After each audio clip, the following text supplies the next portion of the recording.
ओम नमो भगवते वासुदेवाय नमः।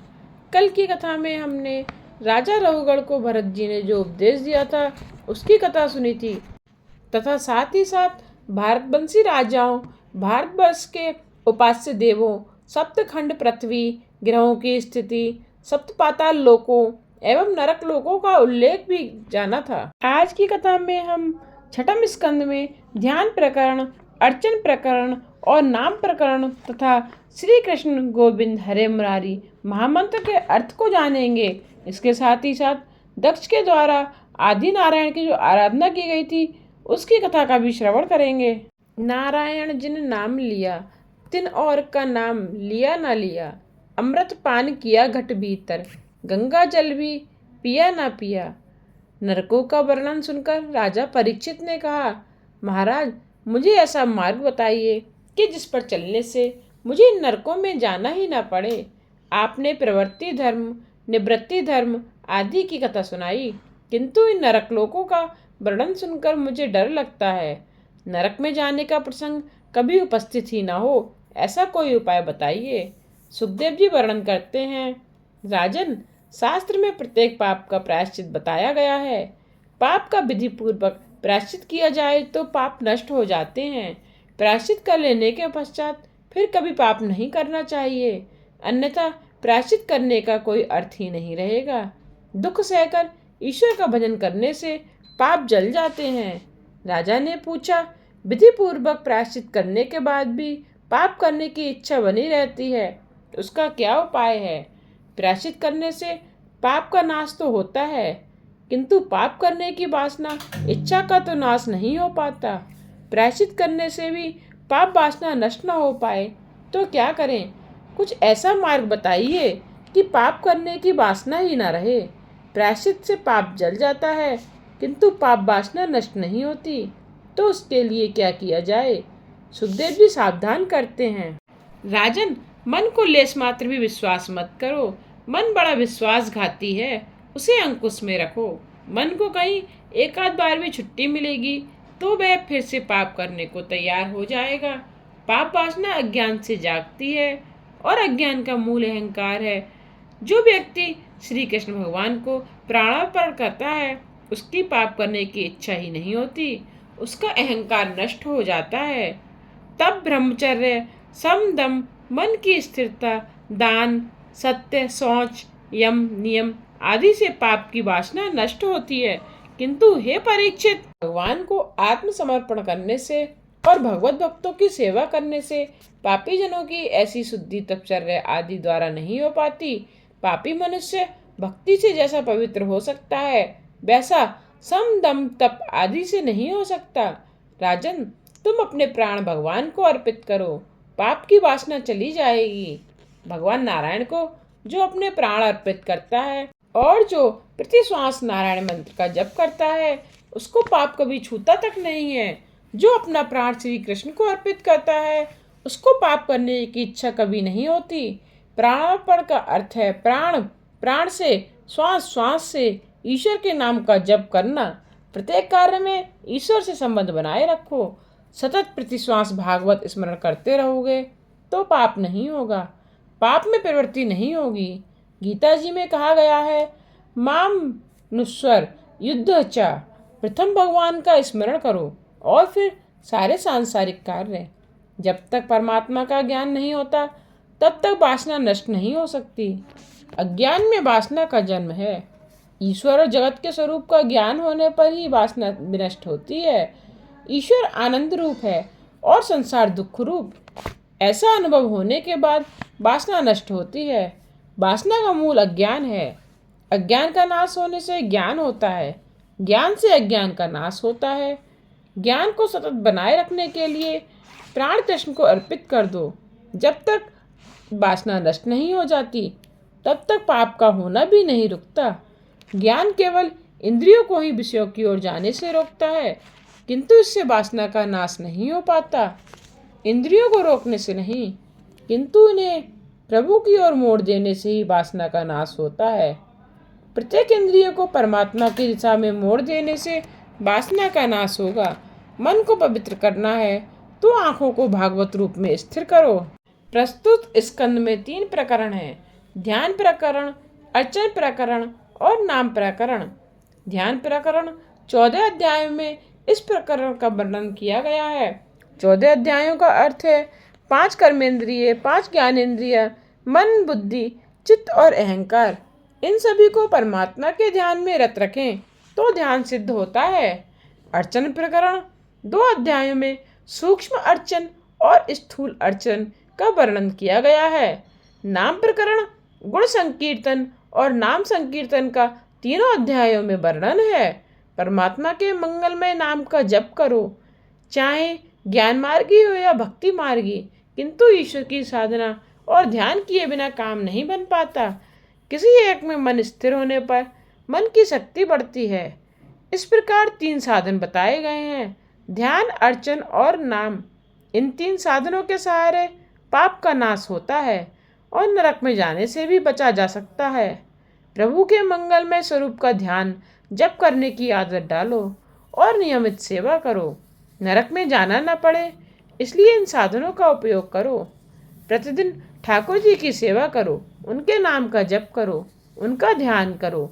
ये तीनों साधन तुम्हारे लिए शक्य ना हो तो किसी भी एक स्थान पर अटल श्रद्धा रखो। इंद्रियों को भक्ति रस में डुबोए बिना वासना नष्ट नहीं होगी। भक्ति के सहारे जीव भगवान के पास जाता है। महारानी यमुना भक्ति का रूप है। वह जीव का ईश्वर से संबंध जोड़ देती हैं। भक्ति द्वारा जीव का ब्रह्म संबंध हो पाता है। ध्यान, अर्चन और नाम स्मरण, इन 3 साधनों से भक्ति दृढ़ होती है। परमात्मा का ध्यान न किया जाए तब तक मन शुद्ध नहीं होता। व्रत से द्रव्य शुद्धि होती है, किंतु मन की शुद्धि नहीं होती। दान करने से भगवान की प्राप्ति नहीं होती। दान का फल है लक्ष्मी। वेद, तप, दान और यज्ञ से मेरी प्राप्ति नहीं हो सकती। परमात्मा का ध्यान करने से मन की शुद्धि होती है, अतः प्रतिदिन ध्यान करने की आवश्यकता है। ध्यान में एकाग्रता ना हो सके तो नाम स्मरण की आवश्यकता है। ये तीनों एक साथ ना हो सके तो भी कोई बात नहीं, किंतु किसी भी एक को तो पकड़ना ही होगा। साधन के बिना सिद्धि की प्राप्ति नहीं हो सकती। मनुष्य को चाहिए कि वह अपना जीवन लक्ष्य निश्चित कर ले। एक भी ध्येय के बिना जीवन बिना नाविक की नौका सा है। ध्येय निश्चित करके उसे सिद्ध करने के लिए साधना करो। इस कलिकाल में और तो कुछ हो नहीं सकता, अतः नाम स्मरण का ही आश्रय लेना चाहिए। कलिकाल में नाम सेवा प्रधान मानी गई है। कलयुग में स्वरूप सेवा शीघ्र फलदायी नहीं होती। स्वरूप सेवा है तो उत्तम, किंतु उसमें पवित्रता की बड़ी आवश्यकता है। कलयुग में मानव ऐसा पवित्र नहीं रह सकता, अतः कलयुग में नाम सेवा ही मुख्य कही गई है। अदृश्य वस्तु का नाम जपने से उस नाम का स्वरूप प्रकटेगा। प्रत्यक्ष साक्षात्कार होने तक प्रभु का नामाश्रय लेने वाले को एक न एक दिन प्रभु से साक्षात्कार अवश्य होगा। सीता जी ध्यान से इस प्रकार नाम स्मरण करती थी कि वृक्षों के पत्ते पत्ते से राम की ध्वनि होती थी। परमात्मा के नाम में निष्ठा का होना बड़ा कठिन है। नाम स्मरण के समय जीभ रुक जाती है, पाप जीभ को पकड़े रहता है। घर में पग पग पर भगवान का नाम लो तो पग पग पर यज्ञ का पुण्य प्राप्त होता है। यूँ तो यह दिखता है अतिशय सुलभ, पर है बहुत कठिन। नाम में अटल निष्ठा रखो। परमात्मा के नाम का सतत जप करने की आदत होगी तो मृत्यु भी उजागर होगी। अंतकाल तक ब्रह्मनिष्ठा बनाए रखना आसान नहीं है। नाम निष्ठा के सिवा कलिकाल में अपने उद्धार का अन्य कोई उपाय नहीं है। राम नाम से तो पत्थर भी तैर गए थे, किंतु राम द्वारा डाले गए पत्थर तैरे नहीं थे। एक बार रामचंद्र जी के मन में कौतूहल आया। उन्होंने सोचा कि मेरे नाम से पत्थर तैरे थे और बानरों ने समुद्र पर सेतु बनाया था। मैं भी तो देखूं कि मेरे स्पर्श होने पर पत्थर तैरते हैं या नहीं। यह सोचकर कोई भी जान न पाए, इस तरह वे समुद्र के किनारे पर आए और उन्होंने समुद्र में पत्थर फेंके, किंतु वे तो सबके सब पानी में डूब गए। रामचंद्र जी को आश्चर्य हुआ कि ऐसा क्यों हुआ। मेरा नाम लिखने से तो पत्थर तैरे थे। हनुमान जी यह कौतुक वहीं कहीं छिपकर देख रहे थे। श्री रामचंद्र जी को जब निराश होकर लौटते देखा तो हनुमान जी ने रास्ते में रोककर उनका दर्शन किया रामचंद्र जी ने उनसे पूछा, मेरे नाम मात्र से पत्थर कभी तैर गए थे, किंतु जब आज स्वयं मैंने पानी में पत्थर फेंके तो वे डूब गए, आखिर ऐसा क्यों हुआ? हनुमान जी ने उत्तर दिया, यह तो स्वाभाविक ही है। जिसे रामचंद्र जी स्वयं फेंक दें, तिरस्कृत करें, उसे भला कौन तैरा सकता है? जिसे रामचंद्र जी ने फेंक दें, जिसका वे त्याग कर दें, उसको तो डूबना ही है। उन पत्थरों का आपने त्याग किया, अतः वे डूब गए। जिसे आप अपनाते हैं वह कभी नहीं डूब सकता। जिन पत्थरों से समुद्र पर सेतु का निर्माण किया गया था, उस पर श्री राम लिखा गया था, अतः वे तैर गए। जो शक्ति आपके नाम में है वह आपके हाथों में नहीं है। राम नाम से जो शक्ति है वह स्वयं राम में भी नहीं है। अपने जीवन में श्री राम ने कुछ ही लोगों का उद्धार किया था, किंतु उनके नाम ने तो आज तक अनेकों का उद्धार किया है। नाम जप की महिमा अनोखी है। जप करने से जन्म कुंडली के ग्रह भी बदल गए हैं। हम और क्या कहें, तुलसीदास जी को ही सुन लीजिए। मंत्र महामणि विषय ब्याल के, मेटत कठिन कुंक भाल के, भाव कुभाव अनक आल सहु, नाम जपत मंगल दिसि दसहु। जब तो जनाबाई ने किया था। जनाबाई गोबर के उपले बनाती थीं, पर उन्हें कोई चुरा ले जाता था। जनाबाई ने नामदेव से इस विषय में फरियाद की। नामदेव ने कहा, उपले तो सभी के एक से ही होते हैं, ये तेरे हैं यह कैसे जाना जा सकता है? जनाबाई ने कहा, यह तो बड़ी आसान बात है। उपले को कान के पास लाने से यदि उसमें से बिट्ठल बिट्ठल ऐसी ध्वनि सुनाई दे तो समझ लेना कि वे मेरे ही हैं। जनाबाई उपले बनाने के समय बड़ी लगन से बिट्ठल के नाम का जप करती थी। नामदेव ने भी उन उपलों में से बिट्ठल के नाम की ध्वनि सुनी तो उन्होंने जनाबाई से कहा, नामदेव मैं नहीं तुम ही हो। उपले बनाते समय जनाबाई बिट्ठल के नाम जप में ऐसी तल्लीन हो जाती थी कि उन जल उपलों में से भी बिट्ठल बिट्ठल की ध्वनि सुनाई देती थी। जप की संख्या और फल की चर्चा इसके आगे दी गई है। 2 नियमों का पालन हमेशा करो, ब्रह्मचर्य और अस्ते। 5 कोटि जप करने वाले को ज्ञान प्राप्त होता है। केवल पढ़ते रहने से ज्ञान का अनुभव नहीं हो सकता। प्राचीन संतों के चरित्र में ऐसा कहीं भी नहीं है कि वे अमुक स्थान पढ़ाई के लिए गए थे। भगवत शक्ति से चित्त शुद्ध होने पर उन्हें आंतरिक स्वयं स्फुरण से ज्ञान प्राप्त हो जाता था। पंडित शास्त्रों के पीछे दौड़ता है, जबकि मीराबाई की बाड़ी के पीछे शास्त्र दौड़ता था। 13 कोटि जप करने से जीव और ईश्वर का मिलन होता है। कलिकाल में इसके सिवा अन्य कोई उपाय ही नहीं है। अधिकारी गुरु द्वारा मंत्र ग्रहण करने से मंत्र में दिव्य शक्ति आरोपित होती है। अजामिल भी नाम स्मरण से ही तर गया था। वेदांत के सिद्धांतों को समझना आसान नहीं है और समझने के बाद उनका अनुभव करना तो और भी कठिन है। आत्मा केवल दृष्टा है और दुख तो मात्र शरीर को ही होता है। ऐसी बातें करना और समझना कदाचित आसान है, किंतु इन सिद्धांतों को अनुभव करना टेढ़ी खीर है। नाम स्मरण बड़ा आसान है, भक्ति आसान और सरल है। वह मृत्यु को उजागर करती है, जबकि बिना जीवन सुधरता नहीं है। जीवन में कथा मार्गदर्शिका है। वह मनुष्य को अपने सूक्ष्म दोषों का भान कराती है, किंतु उसका उद्धार तो नाम जप और नाम स्मरण से ही हो पाता है। भगवान का नाम ही परमात्मा का स्वरूप है।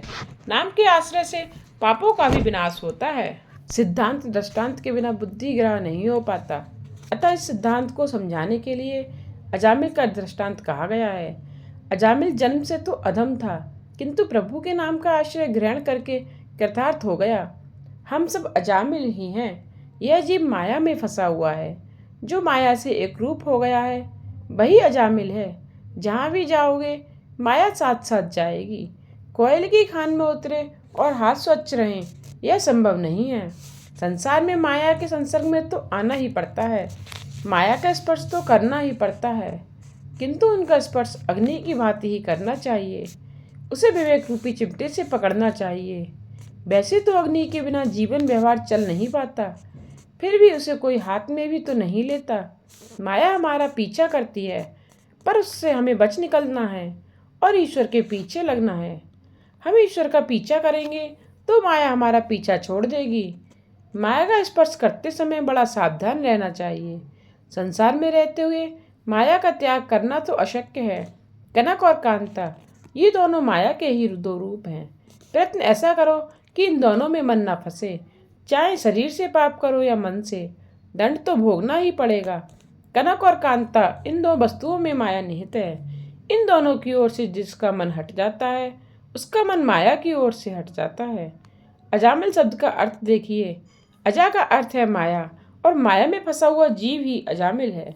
अजामिल अनेक प्रकार के पाप करके जीवन यापन करता था। यह अजामिल पहले तो मंत्र वेदता, सदाचारी और पवित्र व्यक्ति था। एक दिन वह वन में गया था। रास्ते में उसने देखा कि एक शूद्र वैश्या के साथ काम किरणा कर रहा है। वैश्या की साड़ी सरक गई थी, अतः उसका स्वरूप उभरा हुआ दिखता था। इस दृश्य को देखने से अजामिल कामवश हो गया और कामंद हो गया। वेश्या के ऐसे लुभावने रूप को देखकर अजामिल का मन भ्रष्ट हो गया। अजामिल ने एक बार वेश्या को देखा, फिर भी उसका मन भ्रष्ट हो गया। तो प्रति रविवार को फिल्म देखने वाले के मन का तो क्या होता होगा। कई लोगों ने तो नियम सा बना लिया है कि प्रति रविवार को फिल्म देखनी ही जाए। कई लोग अपने छोटे छोटे बच्चों को भी साथ ले जाते हैं। अपना जीवन तो बिगाड़ा ही है, अब तुम्हारा भी क्यों ना बिगाड़ें। पाप प्रथम आंख द्वारा ही प्रविष्ट होता है। आंख बिगड़ी कि मन बिगड़ा, और मन बिगड़ा तो जीवन भी बिगड़ेगा और नाम भी। रावण की आंखें दुष्ट थीं, अतः उसका नाम भी हमेशा के लिए बिगड़ गया। जो भी पाप मन में आते हैं, आंखों के द्वारा ही आते हैं। आंखें बिगड़ने पर मन बिगड़ता ही है। काम को आंखों में नहीं आने दोगे तो वह मन में भी नहीं आ सकेगा। मनुष्य शरीर से नहीं, किंतु आंख और मन से भी अधिक पाप करता है। वेश्या को देखने मात्र से अजामिल कूड़ा बन गया। प्रयोजन के बिना किसी को भी आंखें मत दो, अर्थात उसे मत देखो। आंखों में राम को रखोगे तो वहाँ काम नहीं आ पाएगा। आंखों के द्वारा ही सभी पाप प्रविष्ट हो जाते हैं। कामांध अजामिल वेश्या के घर गया और उसे समझा बुझाकर अपने घर ले आया। मैं पापाचार करने लगा। एक बार कुछ साधुजन घूमने फिरने अजामिल के घर आए। वेश्या ने देखा कि संत आए हैं तो उसने अन्नदान किया। वैश्य तो वेश्या को अन्न ग्रहण करने का शास्त्रों में निषेध है, किंतु साधु जानते ही नहीं थे कि अन्नदाता नारी वेश्या है। उन्होंने रसोई बनाई और भोजन भी कर लिया। साधुजन तो जिससे अन्न ग्रहण करते हैं उसका कल्याण भी करते हैं। वेश्या के कहने पर अजामिल ने साधुओं को बंधन किया। साधुओं ने कहा कि तेरे घर से भोजन तो मिल गया, किंतु दक्षिणा अभी तक बाकी है। तो अजामिल ने कहा, मेरी यही दक्षिणा है कि मैंने आपको लूटा नहीं है। मैं किसी भी साधु को धन नहीं देता, और कुछ मांगो तो दूंगा। वैश्या सगर्वा थी। साधुओं की इच्छा थी कि अजामिल का कल्याण हो जाए, तो उन्होंने कहा, तेरे घर पुत्र का जन्म होने पर तू उसका नाम नारायण रखना। अजामिल ने साधुओं से पूछा, मैं अपने पुत्र का नाम नारायण रख लूं तो उससे आपको क्या लाभ होगा। साधुओं ने कहा, हमारे भगवान का नाम नारायण है, अतः यह नाम सुनकर हमें आनंद होगा और तुझे भगवान का स्मरण होता रहेगा। अजामिल ने कहा, ठीक है, मैं अपने पुत्र का नाम नारायण रख दूंगा। अजामिल के घर पुत्र का जन्म हुआ तो उसका नाम रखा गया नारायण। संतति के प्रति माता पिता का प्रेम कुछ विशेष ही होता है। अजामिल बार बार नारायण को पुकारता रहता था। नारायण नाम लेने से उसे आदत सी हो गई। अच्छे पापी, अच्छे कामी व्यक्ति पूरी आयु जी नहीं सकता। अजामिल के अभी 12 वर्ष शेष थे कि उसे लेने के लिए यमदूत आदम के। मृत्यु काल समीप आ गया। अपने छोटे से पुत्र नारायण के प्रति उसकी अच्छी आसक्ति थी, अतः उसे नाम लेकर पुकारने लगा, नारायण नारायण। भोजन, द्रव्य, काम, सुख, स्थान, संतति और पुस्तकों में यह जीव फंसा रहता है। माता पिता का मन अपनी संतति में विशेष फंसा रहता है। प्रतिदिन की आदत के अनुसार अजामिल ने नाम ले लेकर नारायण को कई बार पुकारा। उसका नारायण तो नहीं आया, किंतु वहाँ विष्णुदूत आ पहुँचे। उन्होंने यमदूतों से कहा कि अजामिल को वे छोड़ दें। यमदूतों ने कहा, अजामिल का चरित्र भ्रष्ट है, अतः वह जीने के लिए अपात्र है। विष्णुदूत कहने लगे, यह सच है कि अजामिल ने पाप किया है, किंतु भगवान का नाम लेकर इसने अपने पापों का प्रायश्चित भी तो किया है। इस कारण कुछ पाप जल गए हैं, अतः इसे अब जीने दो। उसकी आयु के 12 वर्ष अभी शेष है। यमदूतों ने कहा, अजामिल ने नारायण नारायण तो पुकारा है, किंतु वैकुंठवासी नारायण को नहीं, अपने पुत्र नारायण को पुकारा है। विष्णुदूतों ने कहा, उसके मुख से भगवान का नाम अनजाने ही निकल पड़ा है। अग्नि पर अनजाने भी पैर पड़ जाए तो भी जलन होती है। इसी प्रकार अनजाने भी यदि प्रभु का नाम लिया जाए तो कल्याण ही होता है। भगवान का नाम अनजाने लेने पर भी उसका फल मिलता ही है। अजामिल ने नारायण शब्द से चाहे अपने पुत्र को ही पुकारा हो, किंतु इस बहाने भी भगवान के नाम का उच्चारण तो हो ही गया। बड़े बड़े महापुरुष भी जानते हैं कि संकेत से, परिहास से, तान के आलाप के समय किसी की अवहेलना करने में भी यदि भगवान के नाम का उच्चारण हो जाए तो उसके पाप नष्ट हो जाते हैं। जो मनुष्य गिरते समय पैर के फिसलने पर, अंग भंग होने पर, तापादी के दाह पर, चोट लगने पर, यानी कैसे भी व्यवस्था बस भगवान के नाम का हरि हरि शब्द का उच्चारण करता है, वह नरक की यातना का पात्र नहीं रह जाता। गिर जाने से चाहे कितनी ही हानि हो, पर हाय हाय मत करो, हरि हरि करो। चूल्हे पर उबलता हुआ दूध जब छलकने लगता है तो हमारी माताएं हाय तौबा करने लगती हैं, पर हाय हाय करने से अब होगा ही क्या, हरि हरि बोलो। अनजाने में भी हरि हरि करने पर यज्ञ का फल तो मिलेगा ही, अन्यथा वैसे तो अग्नि को आहुति कौन देता है। हाय नहीं, हरि कहो। ऐसा कहने से अनजाने ही भगवान का स्मरण होगा और जप होगा। वाल्मीकि रामायण में लिखा है कि मृतात्मा के पीछे हाय हाय अधिक करने से मृतात्मा को कष्ट होता है, उसे दुख होता है।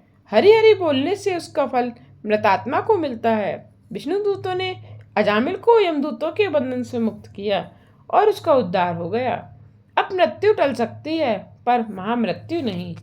अल्पायु के शेष होने पर पाप के कारण आने वाली अल्प मृत्यु को सत्कर्म से टाला जा सकता है। अजामिल की अब मृत्यु टल गई। अजामिल बिछौने में सोया हुआ सब कुछ सुन रहा था। सब सुनकर उसे अतिशय पश्चाताप हुआ। हृदय से प्रायश्चित करने के कारण उसके सारे पाप जल गए। उसके बाद से वह सब कुछ छोड़कर भगवत स्मरण करने लगा। पश्चाताप करने से तो अतिशय पापी का भी जीवन बदल जाता है, वह सुधरता है और इसी जीवन में मुक्ति पा लेता है। अतः किसी भी पापी का तिरस्कार मत करो, पाप का ही तिरस्कार करो। हृदय से पश्चाताप करने पर पाप जल जाते हैं। प्रायश्चित चित्त की शुद्धि करता है। उसके बाद से अजामिल नीरस भोजन करने लगा। जिसका भोजन सरस होगा, जीवन धन और कुटुंब के लिए नहीं, श्री कृष्ण के लिए है। अजामिल की बुद्धि अब त्रिगुणात्मिका प्रकृति से परे होकर भगवान के स्वरूप में स्थिर हो गई। उसे लेने के लिए विमान लेकर पार्षद आए। विशिष्ट मान ही विमान है। अजामिल सोचता है कि उसने वैसे तो अनेक पाप किए थे, फिर भी सदगति मिली। नाम में निष्ठा रखने का यह फल था। अजामिल ने नारायण नारायण का जप करके जीव और जीवन को पवित्र बना लिया। जीव को समझाने से वह सुधरेगी। श्रीगंध मांगे तो उसे कड़वे नीम का रस दो। वह व्यर्थ का भाषण ही अधिक करती है, निरर्थक बकबक करती रहती है, भगवान का नाम भी कभी लेती ही नहीं है। जीव को यदि नीम का कड़वा रस पिलाओगे तो उस पर राम का नाम बस जाएगा। भगवान की भक्ति करने वाले को इहलोक और परलोक दोनों में मान प्राप्त होता है। भगवान का कीर्तन करने से अजामिल भगवत धाम में पहुंच गया। भगवान के नाम का आश्रय लेकर वह तर गया। अजा का अर्थ पहले माया कहा था, पर अब भगवान नाम का सहारा लेने पर अजा का अर्थ हो गया ब्रह्मा। आज अजामिल अज ब्रह्मा के साथ मिलकर ब्रह्म रूप हो गया। आज जीव और शिव एक हो गए। अजामिल शब्द के दो अर्थ हैं, माया में फंसा हुआ जीव और ब्रह्म रूप हुआ जीव। माया का वर्णन तो कई तरह से किया गया है। श्रीमद् शंकराचार्य ने माया की व्याख्या करते हुए कहा है कि कंचन और कामनी में फंसे व्यक्ति को माया में फंसा हुआ जानो। इस जगत में कौन सी वस्तुएं त्याज्य हैं, तो उत्तर देते हैं कि जीव को अधोगति की ओर ले जाने वाला कंचन और कामनी। इन दो में से जो फंसा जान लो वह माया में फंस गया। मणि रत्नमाला के प्रश्नोत्तर अति उत्तम हैं। उनके एक एक शब्द भी उपदेश भरे हुए हैं। बंधन युक्त कौन है जो 5 विषयों में आसक्त है।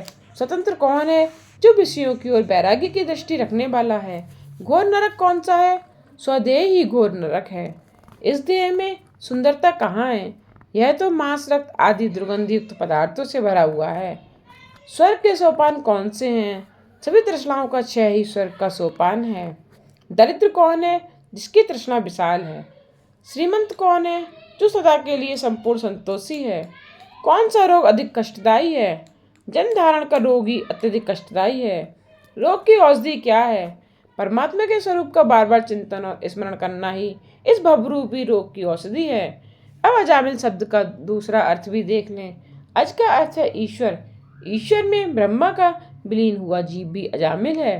साधु होना कठिन तो है, किंतु सादगीपूर्ण जीवन में साधु बना जा सकेगा। साधु होने की नहीं है, अपितु सरल होने की आवश्यकता है। जिसमें रसों को जीता है, समझो कि उसने जग को भी जीत लिया है। लौकिक सुख के प्रयत्न सफल हो जाएं तो मानो कि ईश्वर की कृपा नहीं है। लौकिक सुख की इच्छा और प्रयत्न असफल रहें तो समझे कि ईश्वर की कृपा हुई। इसका कारण यह है कि लौकिक सुखों में फंसा व्यक्ति ईश्वर भजन नहीं कर पाता। अजामिल का जीवन सुधर गया। अंत में वह विमान पर बैठकर बैकुंठ धाम गया। अजामिल तो गया और साथ साथ संसार को उपदेश भी देता गया कि अच्छे पापी को भी निराश नहीं होना चाहिए। पापी को ऐसा कभी नहीं सोचना चाहिए कि नाम जप के लिए आवश्यक शुद्धि या निर्मलता उसमें नहीं है, अतः राम नाम जपने से क्या लाभ होगा। यदि वह ऐसा सोचता है तो वह यह भूल जाता है कि हर प्रकार की शुद्धि की प्राप्ति के लिए राम नाम का जप ही तो एकमात्र उपाय है। अतः पापी होने पर पाप जल जाते हैं। भगवान का नाम जप पाप को भस्मीभूत कर देता है। श्री कृष्ण गोविंद हरे मुरारी, हे नाथ नारायण वासुदेवा।